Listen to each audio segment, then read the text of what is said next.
Atonement for Me, Episode 87, Finding Safe Spaces.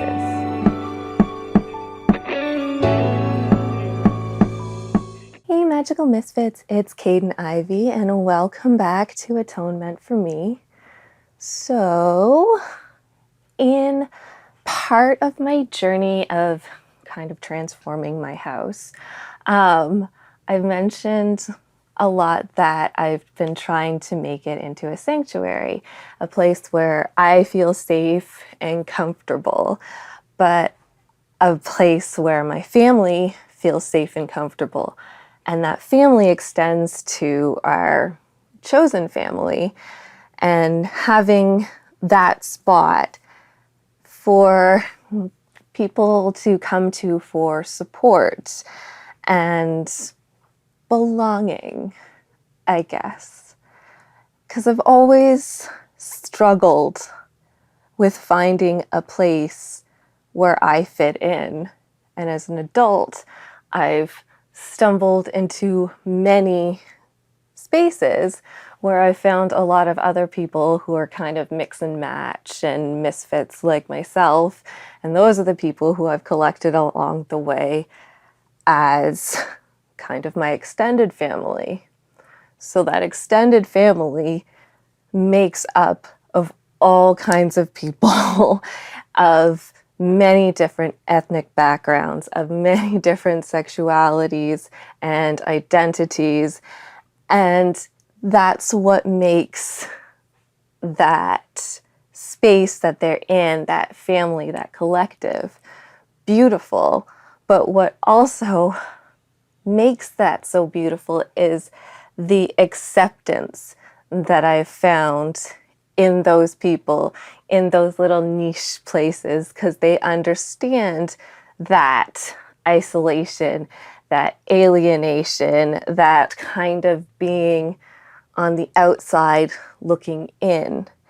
And I think, especially after the pandemic, having spent so much time isolated ourselves, it's a lot more evident or a lot more prominent in people's minds that kind of venturing out of their own bubble feels almost alien because we're so used to our own smaller, safe, kind of hermity places.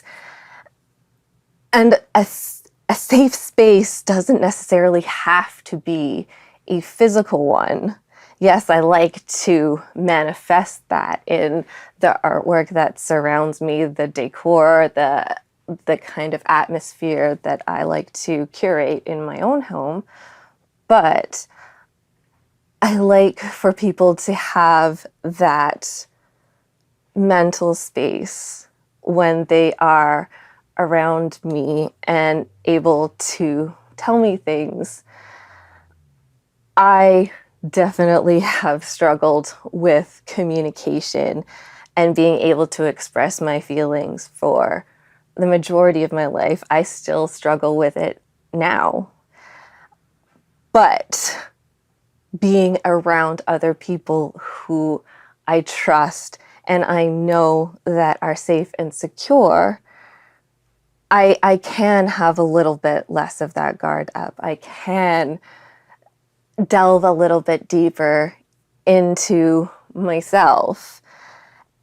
And when I find those safe spaces, I also like to know how they project to others.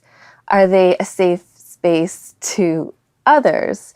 Because yes, somebody might be a safe place for me to go and talk about my issues, but if they're not welcoming and accommodating to other people, it's hard for me to feel safe in their presence because I feel like I'm being judged behind their back the way that they judge another community or ethnic background or sexuality or identity.